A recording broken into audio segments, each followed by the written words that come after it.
हिंदी निबंध लेखन। विषय है घायल सैनिक की आत्मकथा।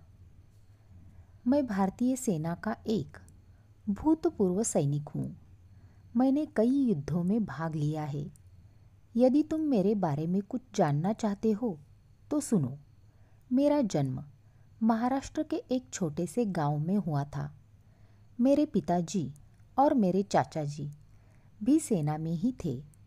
वे चाहते थे कि मैं भी सेना में भर्ती होकर देश की सेवा करूं।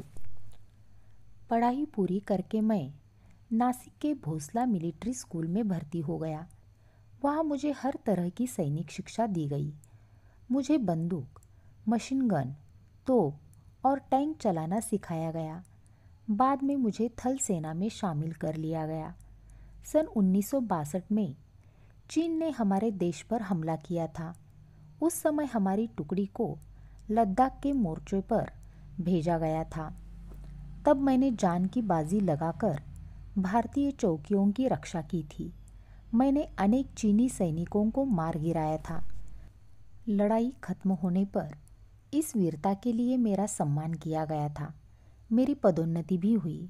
1965 में पाकिस्तान के साथ जो युद्ध हुआ था उसमें भी मुझे सीमा पर भेजा गया था। वहाँ मैंने पाकिस्तान के कई टैंक नष्ट कर दिए थे। दुश्मन के कई सैनिकों को मौत के घाट उतार दिया था। सरकार ने इस अद्भुत वीरता के लिए मुझे वीर चक्र प्रदान किया था। इसके साथ ही मेरी तरक्की भी हुई और मैं बड़ा अधिकारी बन गया। सेना में रहते हुए हर साल मैं छुट्टी लेकर कुछ दिनों के लिए अपने गांव आता था। माँ की ममता और बच्चों का स्नेह पाकर मैं खुशी से फूला नहीं समाता था। मैं अपने दोनों बेटों को लड़ाई के किस्से सुनाता था।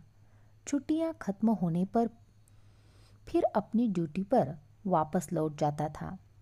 1971 में पाकिस्तान ने फिर हमारे देश पर हमला कर दिया था।